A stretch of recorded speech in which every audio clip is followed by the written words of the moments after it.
Isaiah 30. Woe to the obstinate nation! Woe to the obstinate children, declares the Lord, to those who carry out plans that are not mine, forming an alliance, but not by my spirit, heaping sin upon sin, who go down to Egypt without consulting me, who look for help to Pharaoh's protection, to Egypt shade for refuge. But Pharaoh's protection will be your shame. Egypt's shade will be your disgrace. Though they have officials in Zoan, and their envoys have arrived in Hanes, everyone will be put to shame because of a people useless to them, who brings neither help nor advantage, but only shame and disgrace. A prophecy concerning the animals of the Negev. Through a land of hardship and distress, of lions and lionesses, of adders and darting snakes, the envoys carry their riches on donkeys' backs, their treasures on the humps of camels, to that unprofitable nation, to Egypt, whose help is utterly useless.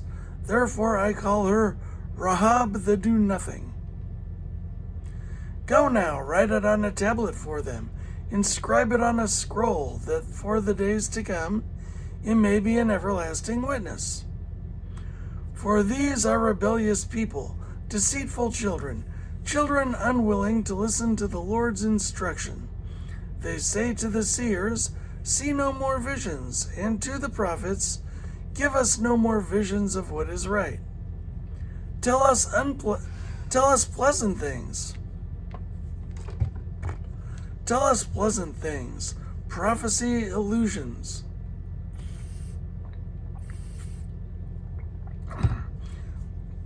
Leave this way, get off this path, and stop confronting us with the Holy One of Israel. Therefore, this is what the Holy One of Israel says.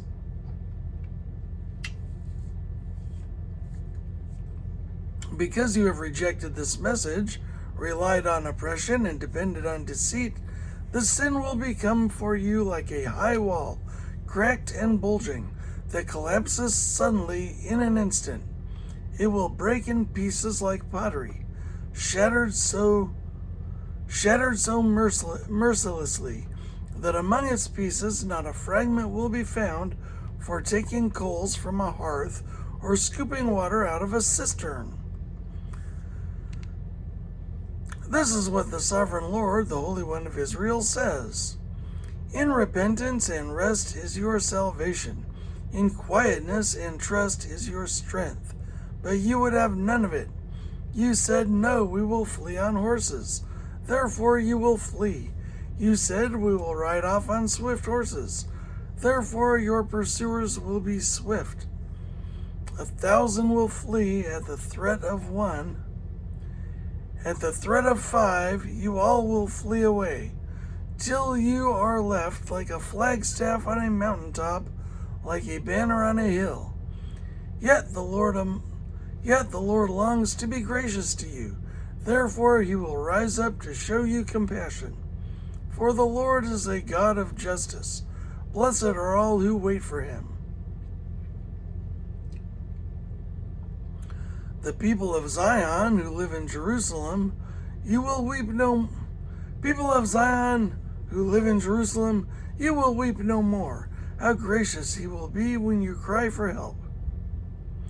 As soon as he hears, he will answer you. Although the Lord gives you the bread of adversity and the water of affliction, your teachers will be hidden no more. With your own eyes you will see them.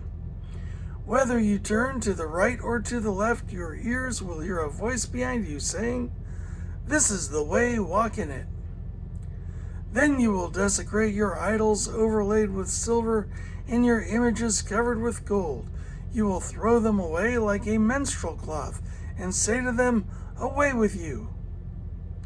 He will also send you rain for the seed you sow in the ground, and the food that comes from the land will be rich and plentiful. In that day your cattle will graze in broad meadows. The oxen and donkeys that work the soil will eat fodder and mash, spread out with fork and shovel. In the day of great slaughter, when the towers fall, streams of water will flow on every high mountain and every lofty hill. The moon will shine like the sun, and the sunlight will be 7 times brighter, like the light of 7 full days. When the Lord binds up the bruises of his people and heals the wounds he inflicted. Now, the moon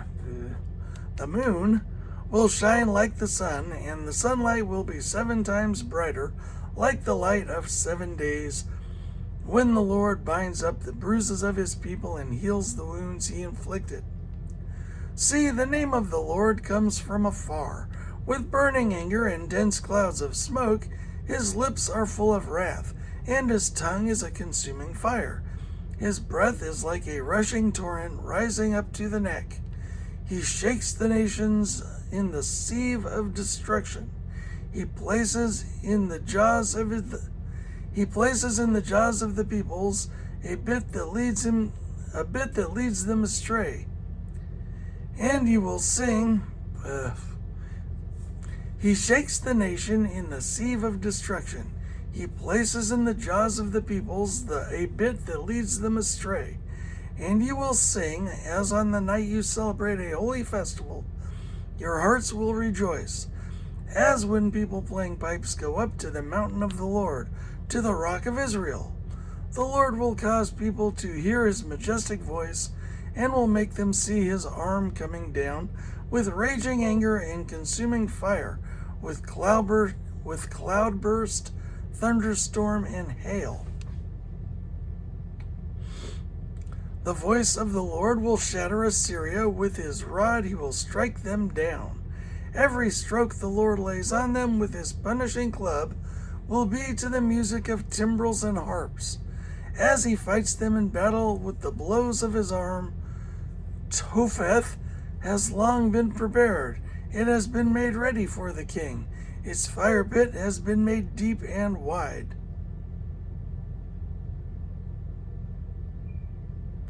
Every stroke the Lord lays on them with his punishing club will be to the music of timbrels and harps as he fights them in battle with the blows of his arm.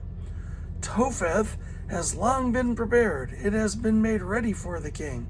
Its fire pit has been made deep and wide.